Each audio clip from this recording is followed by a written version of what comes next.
The month of June is finished, and it's time to look at the best New Vegas mods that came out this month. Now, there weren't that many huge game-changing mods this month. It was mostly smaller improvements and miscellaneous mods. So without further delays, let's get started.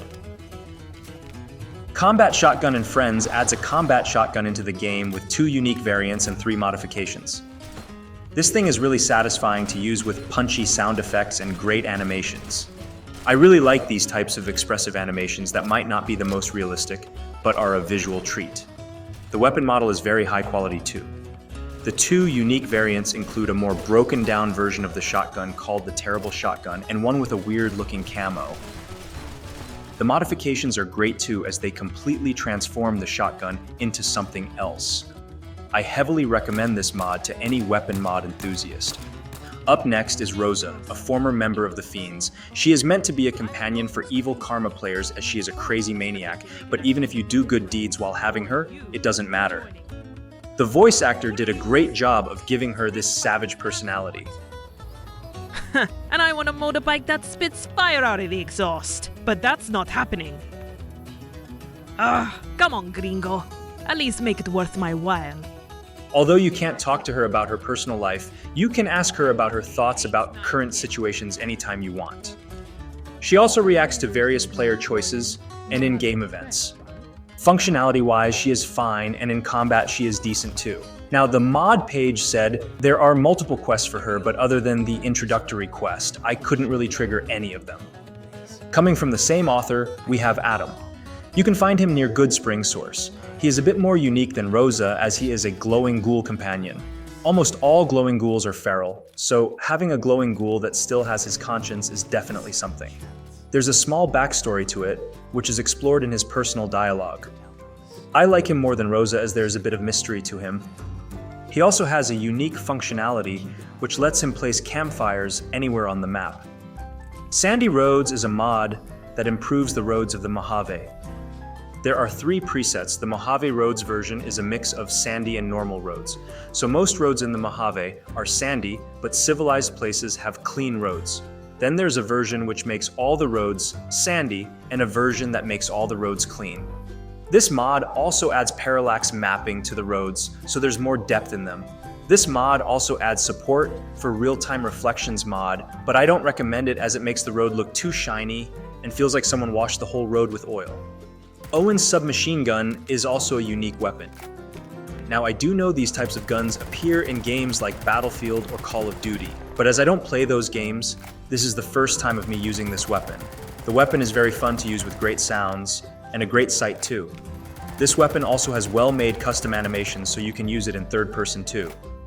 Now, some people might be disappointed as it only adds 1 weapon without any modifications, but I personally don't mind it.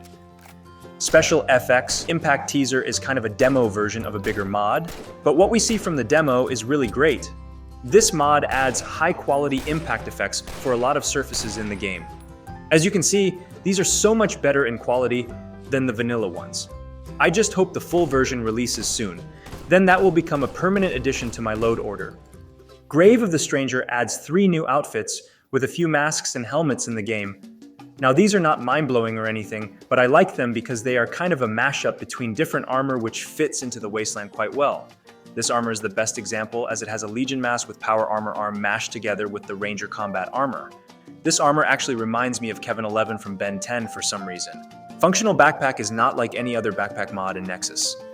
It doesn't magically increase your carry weight. Instead, you have to manually open it and put your things in it, like how real backpacks function.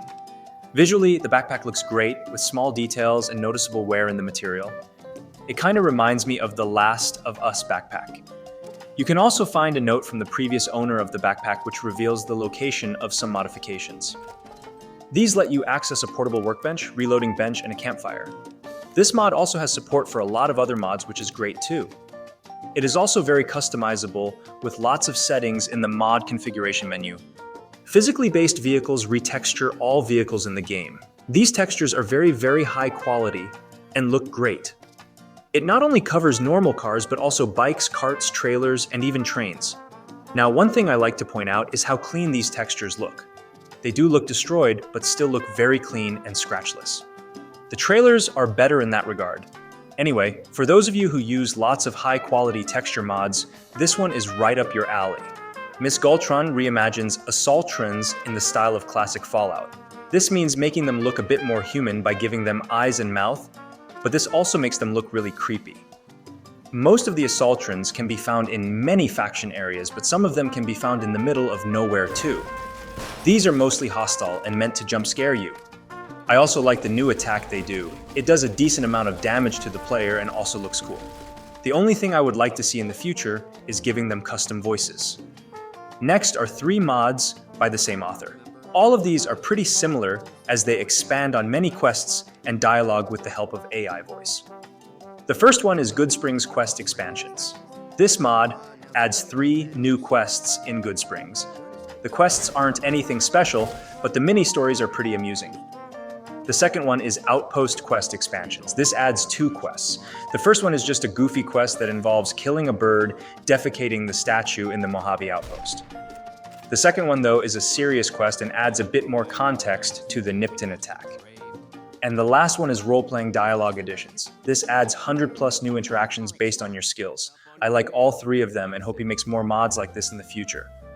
The next one is PhiSFX. It's a very simple mod that adds high-quality realistic sounds to many of the game's props.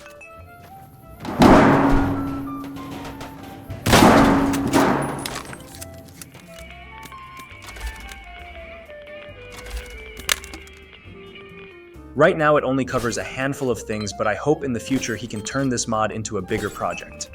Stalker-esque anomalies and artifacts adds just that. There are now anomalies all over the wasteland and they function mostly the same as Stalker. I like this fire one and this radioactive one.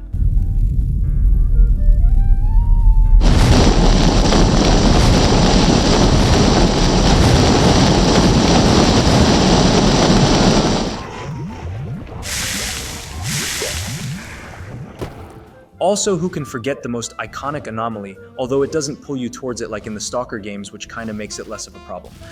There are also teleport anomalies that can teleport you in the middle of nowhere.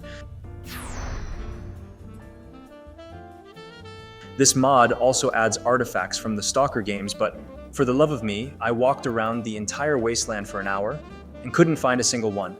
So I spawned some using the item browser. You can equip them using the artifact belt, which will give you small buffs to many aspects. And now for the big one. The big one. The big one. The big one! What is the big one? Actually, I lied to you. This is the furthest thing from the big one. New Kansas adds, New Kansas in the game. You get a note from your sister who tells you that they are in danger, so you head out for New Kansas. When I first arrived, I was so excited, but over time my excitement turned into boredom, and then the boredom turned into frustration. The world might have these pretty looking trees and rivers, but it is emptier than the wallet of an average Fortnite player. The map is so big, but there is just nothing for the most part. Sometimes you will come across a small town or area, but none of the buildings have interiors, and some don't even have doors. And unlike every single mod or game ever, the dialogue volume is tied to the music for some reason, which is just wild to me. Despite all of these issues, I still wanted to finish the quest, but then I saw this. Greetings and salutations. Allow me to introduce myself. My name is Nathaniel Wellington III. A Mr. House look-alike in my Fallout New Vegas? That can't happen. So did I put it on the list just to shit on the mod? Well, the reason I put it in the list is that I really want a good new lands mod for New Vegas, and there is definitely potential in this mod. Fallout 4 is getting like 6 new lands mods with fully fledged main quests and side quests, and I really want something like that for New Vegas. It's been a while since we got something similar to that. Anyway, as of right now, I don't recommend this mod, but hopefully it improves in the future. And there you have it, the best New Vegas mods from the month of June 2024. I hope you found some mods to add to your load order. With that said, thanks for watching and see you in the next one.